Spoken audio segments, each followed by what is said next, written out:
Welcome back everyone. स्वागत है सभी का स्टडी एक्सप्रेस यूट्यूब चैनल पर। आरआरबी एनटीपीसी की लेटेस्ट सीरीज चल रही थी, 10 टेस्ट अपने इसमें कंप्लीट हो गए थे। चलिए इसको भी कंटिन्यू करते हैं। तो यह है टेस्ट नंबर 11। 2 सेकंड का टाइम मिलेगा सोचना कि आंसर क्या होगा। चलिए स्टार्ट करते हैं। तो जब ये टेस्ट रिकॉर्ड किया जा रहा है, आज है 2 मई 2020 और लॉकडाउन 3 मई से बढ़ाकर 17 मई कर दिया गया है।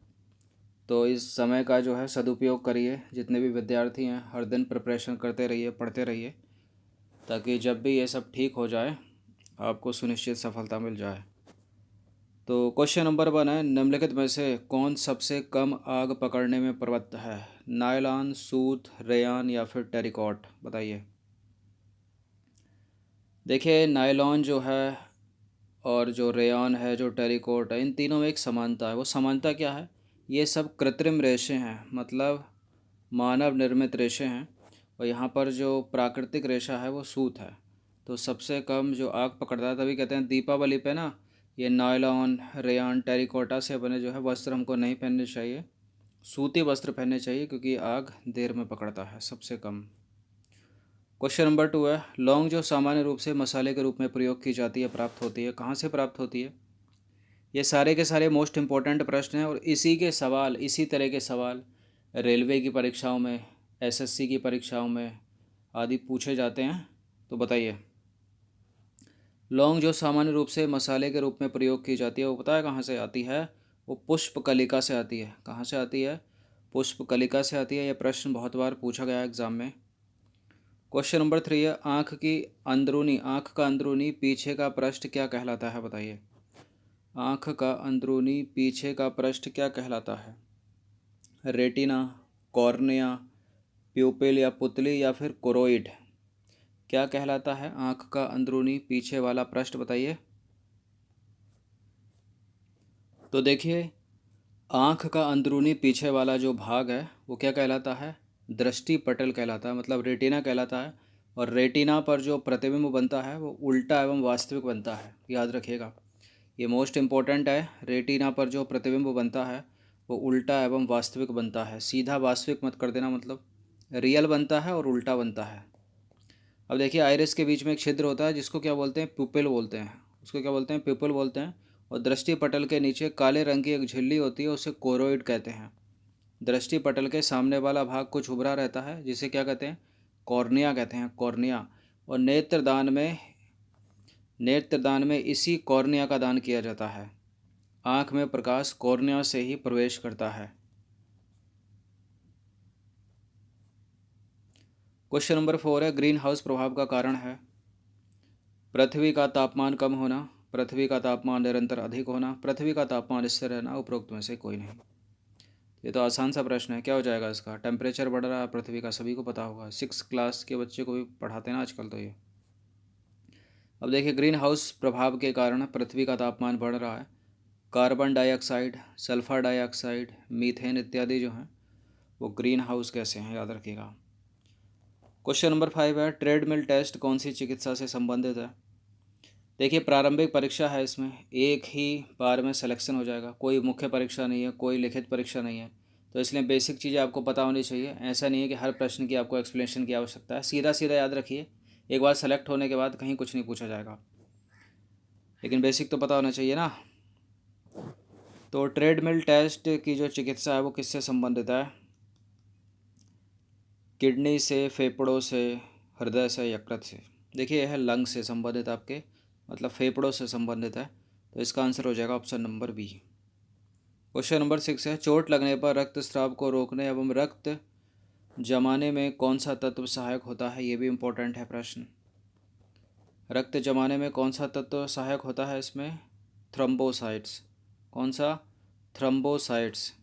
अच्छा, जौक जो होती है, जौक मान लीजिए किसी को काट लेती है तो रक्त जो है बहता रहता है। तो जौक क्या छोड़ती है? हिपेरिन छोड़ती है, याद रखना। तो देखिए, चोट लगने पर रक्त स्राव को रोकने एवं रक्त को जमाने के लिए थ्रोम्बोसाइट सहायक होता है। लिम्फोसाइट्स एक प्रकार का WBC है जो शरीर में एंटीबॉडी का निर्माण करता है, ये लिम्फोसाइट। और बाकी WBC का फुल फॉर्म तो आपको पता ही होगा, वाइट ब्लड कॉर्पसल्स। और RBC का red blood corpuscles. Question number 7 है, मनुष्य के चेहरे में कितनी हड्डियां होती हैं बताइए। मनुष्य के चेहरे में हड्डियों की संख्या होती है 14, याद रखिएगा इसको, 14। मांसपेशियां संकुचन में जब मांसपेशियां छोटे हो जाते हैं तो उसे कहते हैं, क्या कहते हैं उसे। मांसपेशियां संकुचन में जब मांसपेशियां छोटे हो जाती हैं तो उसे क्या कहते हैं। एनसेंट्रिक, कंसेंट्रिक, आइसोमेट्रिक या इनमें से कोई नहीं। देखिए इसको बोलते हैं इनसेंट्रिक। तो इसका आंसर क्या हो जाएगा, ऑप्शन नंबर ए। सीधे सीधे याद रखिए इनको। लाल रक्त कणिकाओं में कौन सा तत्व ऑक्सीजन एवं कार्बन डाइऑक्साइड के वाहक का कार्य करता है। कौन सा है इसमें, यह है हीमोग्लोबिन। हीमोग्लोबिन, इसका आंसर हो जाएगा ऑप्शन नंबर ए। तो आरबीसी में हीमोग्लोबिन पाया जाता है जो ऑक्सीजन एवं कार्बन डाइऑक्साइड के वाहक का कार्य करता है। हीमोग्लोबिन ऑक्सीजन से प्रतिक्रिया करके ऑक्सी हीमोग्लोबिन बनाकर शरीर की विभिन्न कोशिकाओं में पहुंचता है। कोशिका में पहुंचने के बाद ऑक्सीजन मुक्त करता है, मतलब O2 मुक्त करता है, एवं ग्लूकोज जो है वो ऑक्सीजन की मौजूदगी में कार्बन डाइऑक्साइड एवं जल का निर्माण करता है। और यही जो हीमोग्लोबिन है, एक गैस निकलती है CO, कार्बन मोनोऑक्साइड, जो ऑटोमोबाइल से निकलती है, बहुत ही हानिकारक है। ये हमारे ब्लड में हीमोग्लोबिन से मिलती है और कार्बोक्सी हीमोग्लोबिन विषाक्त पदार्थ का निर्माण करती है। क्वेश्चन नंबर 10 है, क्रायोथेरेपी क्या है। देखिए एक होती है कीमोथेरेपी, यह है क्रायोथेरेपी। कीमोथेरेपी कैंसर के उपचार में उपयोग होती है। क्रायोथेरेपी का मतलब क्या है, बर्फ द्वारा उपचार। क्या है क्रायोथेरेपी का अर्थ, बर्फ द्वारा उपचार, मालिश द्वारा नहीं, गर्म पानी द्वारा नहीं, गामा किरणों के द्वारा नहीं। क्वेश्चन नंबर 11 है, कार्बन डाइऑक्साइड युक्त रक्त कहाँ ऑक्सीकृत होता है। कौन बताइए, कौन कर सकता है इसमें कार्बन डाइऑक्साइड युक्त रक्त को ऑक्सीकृत। लिवर का तो काम है नहीं ऐसा कुछ, आमाशय यानी पैनक्रियास भी नहीं करता, किडनी गुर्दे भी नहीं करते, लंग्स में होता है, फेफड़ों में होता है। तो इसका आंसर हो जाएगा option number D. Question number 12 है, इनमें से कौन सी मानव शरीर में सबसे लंबी और सबसे भारी हड्डी है। ये इम्पोर्टेंट है और आसान भी पता होना चाहिए इसमें। तो ये है फीमर। कौन सी है, फीमर है, ये जांग की हड्डी है। तो देखिए मानव शरीर की सबसे मजबूत, लंबी एवं भारी हड्डी कौन है, फीमर है, जो जांग में पाई जाती है। क्वेश्चन नंबर 13 है, हार्ट के ऊपरी चैम्बर को कहते हैं। देखिए मनुष्य के हृदय में 4 चैम्बर्ड हृदय होता है, मनुष्य का 4 चैम्बर पाए जाते हैं। और 4 चैम्बर्ड हृदय जो है वो स्तनधारी का प्रमुख लक्षण है। जितने भी मैमल हैं, मनुष्य एक मैमल है, तो इसमें 4 चैम्बर्ड हार्ट होता है। तो ऊपरी चैम्बर को क्या कहते हैं, इसके ऊपरी चैम्बर को बोलते हैं अलिंद। क्या बोलते हैं इसके ऊपरी चैम्बर को, अलिंद, मतलब ऑरिकल। और एक होता है निलय, मतलब वेंट्रिकल। तो ऊपरी चैम्बर की बात हो रही है तो ऊपरी चैम्बर हो जाएगा यहाँ पर ऑरिकल। और निचला, तो इस तरह से याद रखिए, ऊपरी का आ और निचले का ना। तो नीचे वाला जो होता है वो होता है वेंट्रिकल। वेंट्रिकल भी 2 होते हैं और ऑरिकल भी 2 होते हैं, याद रखिएगा। तो देखिए हृदय के ऊपरी चैम्बर को अलिंद कहते हैं, मतलब ऑरिकल। और हृदय के निचले चैम्बर को निलय कहते हैं। क्या कहते हैं, निलय कहते हैं। और मनुष्य का हृदय 4 चैम्बर्ड में विभक्त होता है। जैसे ऑरिकल में देखा जाए ऊपरी होता है ना, तो ऑरिकल भी 2 होते हैं, राइट ऑरिकल और लेफ्ट ऑरिकल। और निचला होता है वो निलय कहलाता है। निलय भी 2 होते हैं, मतलब वेंट्रिकल भी 2 होते हैं, राइट वेंट्रिकल और लेफ्ट वेंट्रिकल। क्वेश्चन नंबर 14 है, मनुष्य के फेफड़ों की कुल वायु क्षमता कितनी होती है। कितनी हवा भरी जा सकती है मनुष्य के फेफड़ों में, या मनुष्य का फेफड़ा लेता है। तो कुल क्षमता इसकी कितनी होती है, 6 से 8 लीटर होती है, 6 से 8 लीटर वायु। तो इसका आंसर हो जाएगा option number B. Question number 15 है, मनुष्य में किस तत्व के पर्याप्त होने से खिलाड़ी देर तक नहीं थकता। तो इनमें से कौन सा ऐसा तत्व है जो मांसपेशियों में, मनुष्य की मांसपेशियों में आ, किस तत्व के पर्याप्त मात्रा में होने से जो है खिलाड़ी देर तक नहीं थकते। तो यह है ग्लाइकोजन। ग्लाइकोजन स्टोर रहता है और क्या करता है, एनर्जी प्रदान करता रहता है लंबे समय तक। क्वेश्चन नंबर 16 है, संक्रामक रोग जो होते हैं, कंटाजियस डिसीज़, कैसे प्रसार होता है उनका। वायु के द्वारा, सूक्ष्म जीवों के द्वारा, जल भोजन के द्वारा। तो देखिए वायु के द्वारा भी हो सकते हैं वो, और सूक्ष्म जीवों के द्वारा भी होते हैं, जल दूषित भोजन से भी होते हैं, तो इन सभी के द्वारा होते हैं। तो इसका आंसर हो जाएगा ऑप्शन नंबर डी।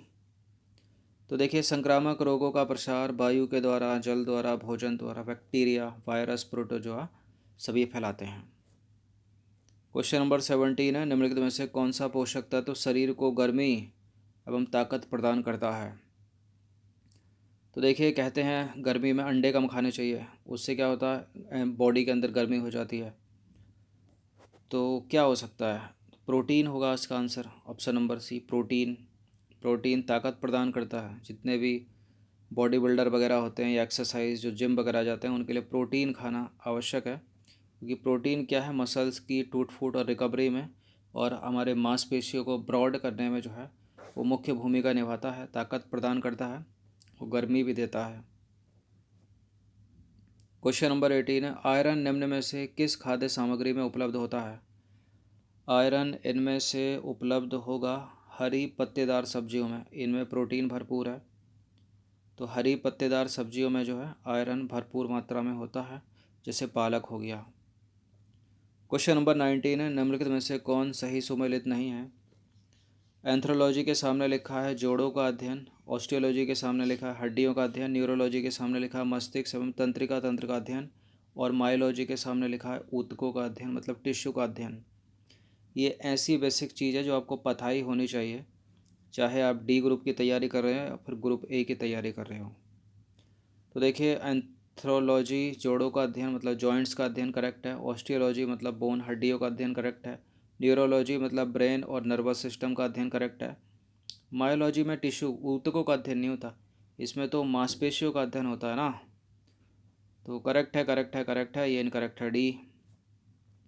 तो देखिए, एंथ्रोलॉजी हो गया जोड़ों का अध्ययन, ऑस्टियोलॉजी हो गया हड्डियों का अध्ययन, न्यूरोलॉजी हो गया मस्तिष्क एवं तंत्रिका तंत्र का अध्ययन, मायोलॉजी होता है मांसपेशियों का अध्ययन, न कि ऊतकों का अध्ययन। क्वेश्चन नंबर 20 है, मेरुदंड मतलब वर्टिब्री की संख्या बताइए कितनी होती है मनुष्य में। मनुष्य में वर्टिब्री होती हैं कितनी, 33। तो इसका आंसर हो जाएगा ऑप्शन नंबर डी। तो देखिए, वर्टिब्रल जो होता है मेरुदंड हड्डियों की संख्या जो है मनुष्य में 33 होती है। तो 20 प्रश्न इंपॉर्टेंट, इन पे कम से कम एक नज़र तो मार ही लेना, और इस तरह के प्रश्न पूछे जाते हैं और आरआरबी एनटीपीसी में। बाकी ये टेस्ट नंबर 11 था। इस टेस्ट सीरीज़ की प्लेलिस्ट बना रखी है, वहाँ पर आप टेस्ट नंबर 1 से लेकर टेस्ट नंबर 11 तक पहुँच सकते हो। धन्यवाद, जुड़े रहिए, हर दिन प्रैक्टिस करते रहिए, लॉकडाउन का सदुपयोग करें।